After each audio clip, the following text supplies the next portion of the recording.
Hello, it's Arym, and today I will be reading from Proverbs Chapter 19.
Okay, Proverbs chapter 19 from the New King James Version. The title, I'm sorry, that's wrong. Let me start over. Okay, Proverbs chapter 17 from the New King James Version of the Holy Bible, and the title reads, The Lord Test Hearts. Okay, verse 1 of chapter 17. Better is a dry morsel with quietness than a house full of feasting with strife. And my notes read, peace in the household. And I've talked about this before.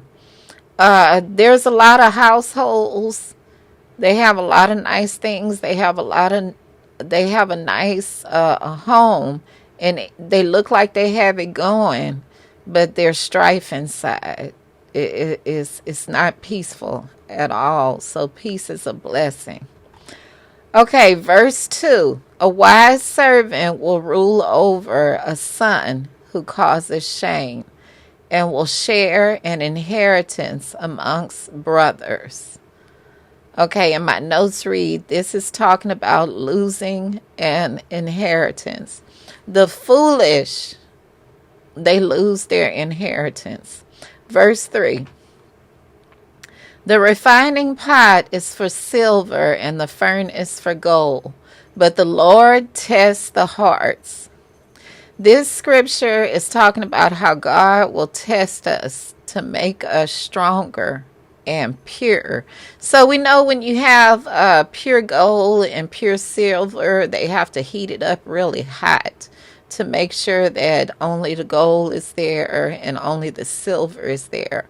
Well, God does the same thing when He looks into our hearts, okay? He can see if our hearts are pure evil or pure righteousness.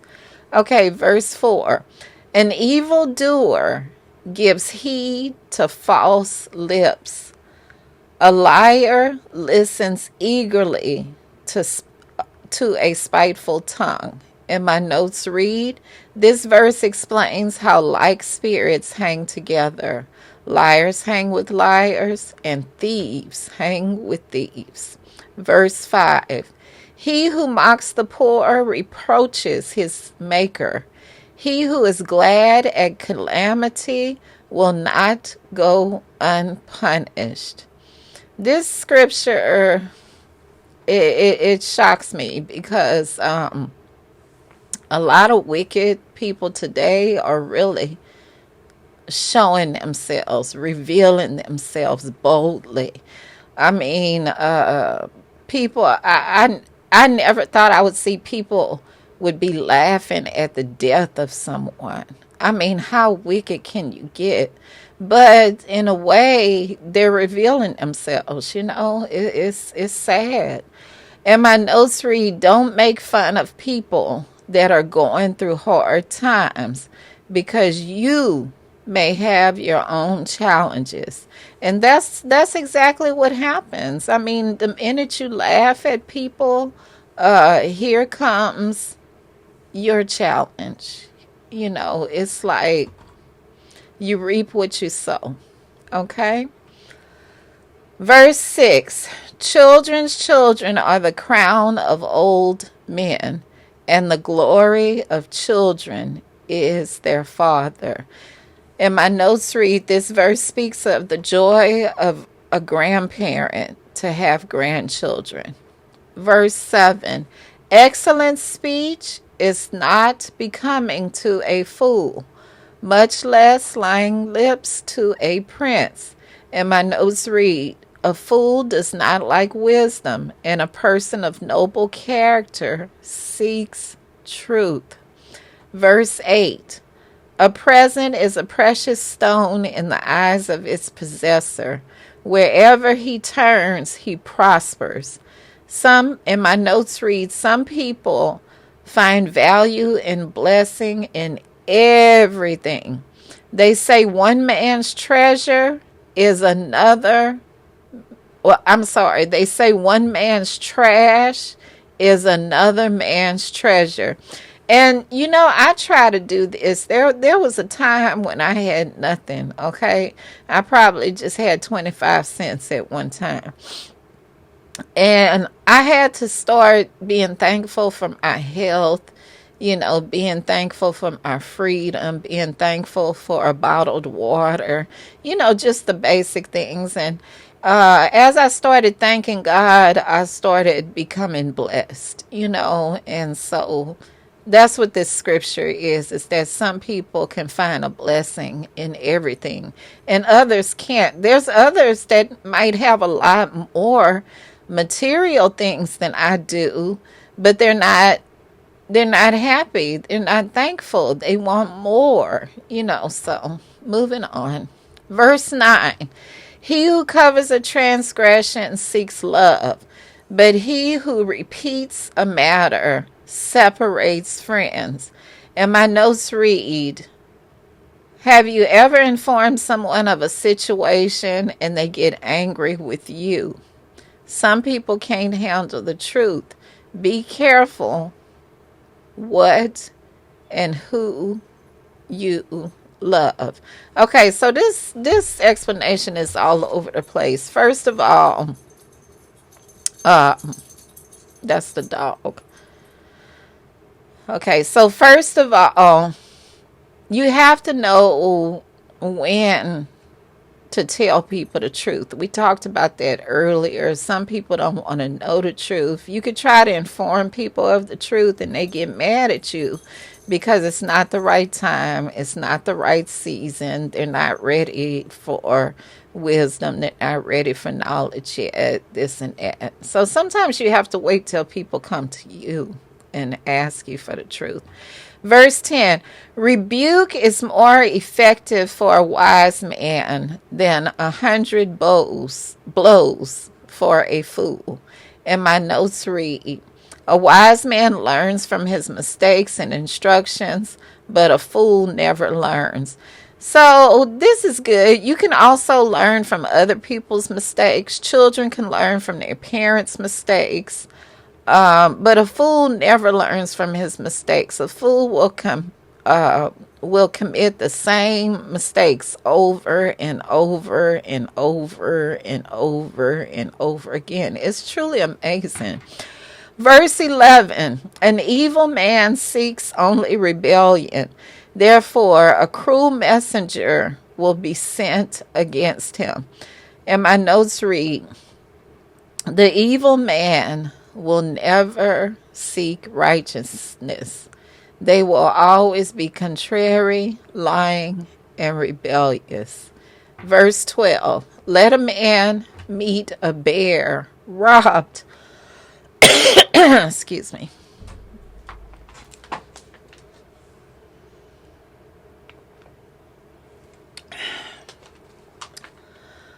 Okay.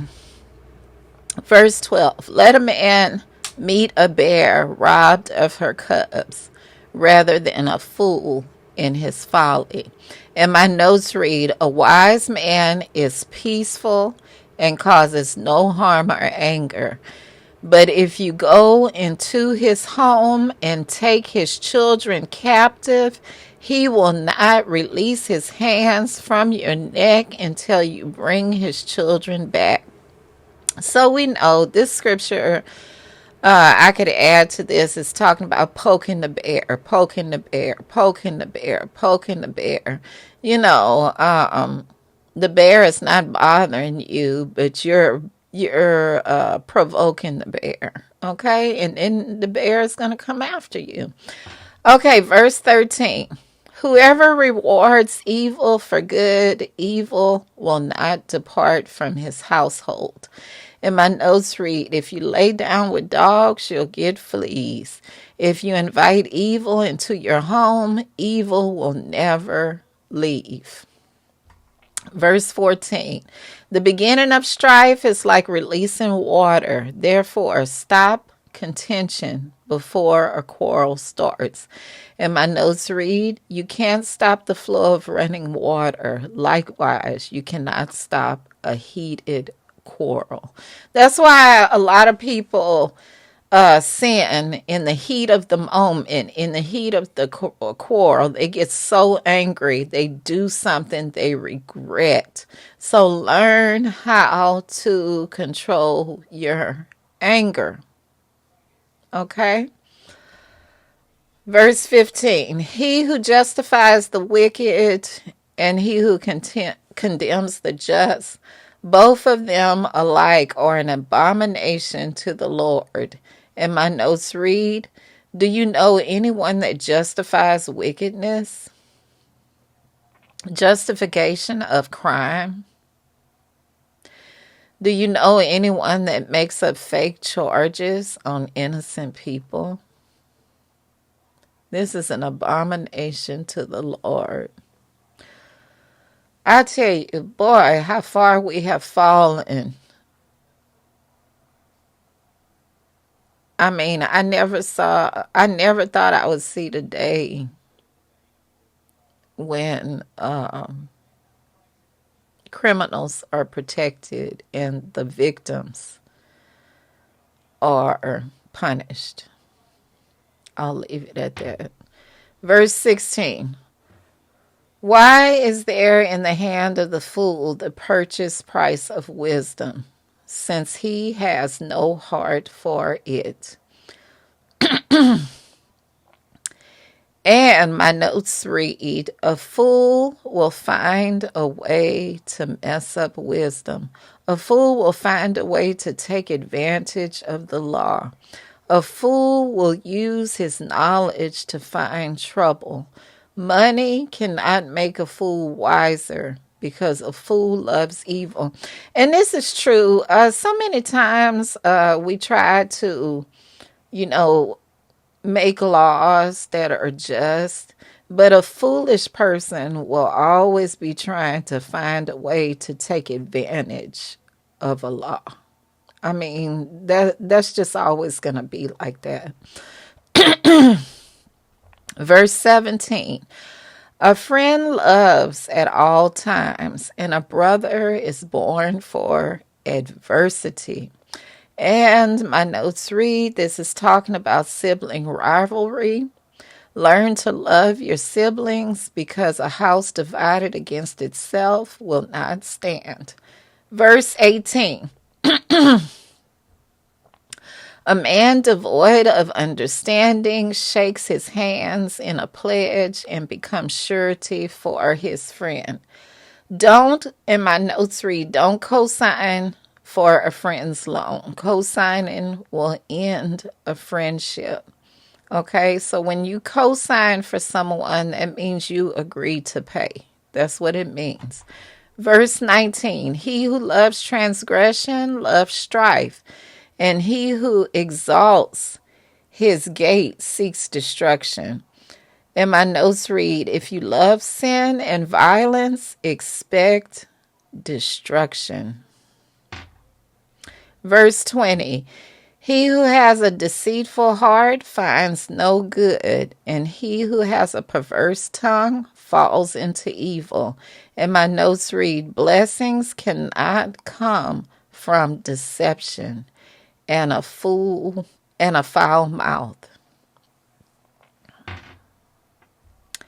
Verse 21, he who begets a scoffer does so to his sorrow, and the father of a fool has no joy. And my notes read, this is talking about the pain of a good parent when their children become rebellious.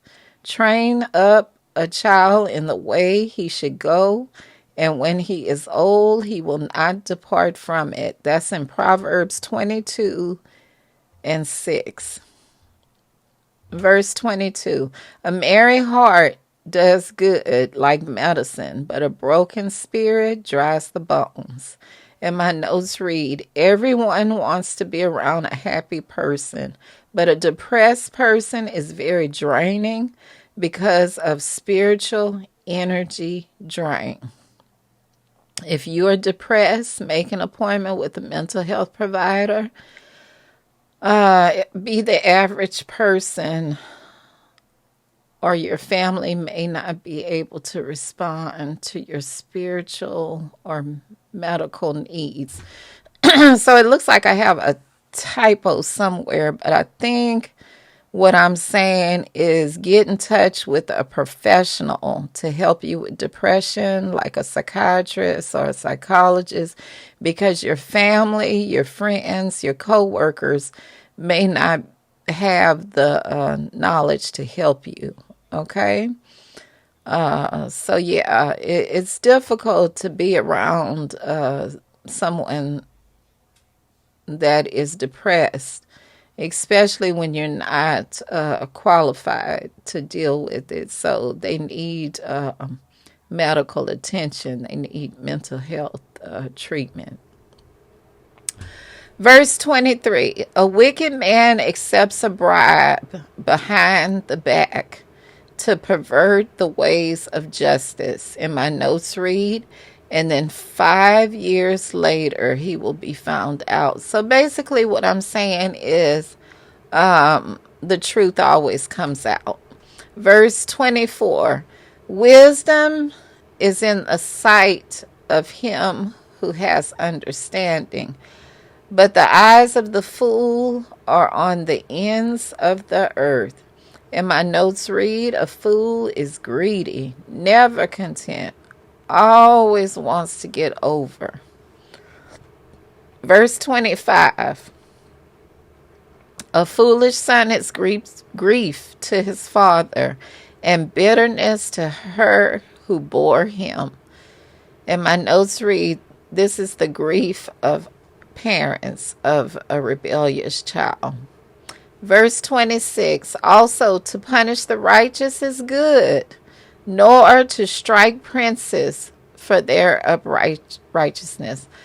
Okay, I'm sorry, I misread this. Let me start over. Verse 26 reads, also to punish the righteous is not good, nor to strike princes for their uprightness. And my notes read, punishing a righteous man is like striking a prince. It's very abhorrent. It happens. It happens, y'all. Verse 27, he who has knowledge spares his words.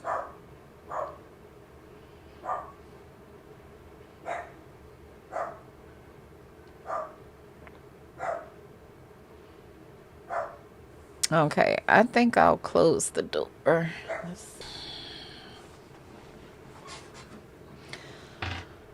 Okay, I think that should be better. Verse 27, he who has knowledge spares his words, and a man of understanding is of calm spirit. So wise people, they have few words, but a fool is always just mouthing off ignorant things. Verse 28, even a fool is counted wise when he holds his peace. When he shuts his lips, he is considered perceptive. And my notes read, when you are quiet, people don't know what you are thinking. A prudent person thinks before they speak. So even when a foolish person is quiet, they look wise, but as soon as they open their mouth, you know they're foolish. Okay, I hope you enjoyed Proverbs Chapter 17 as much as I did. And be blessed.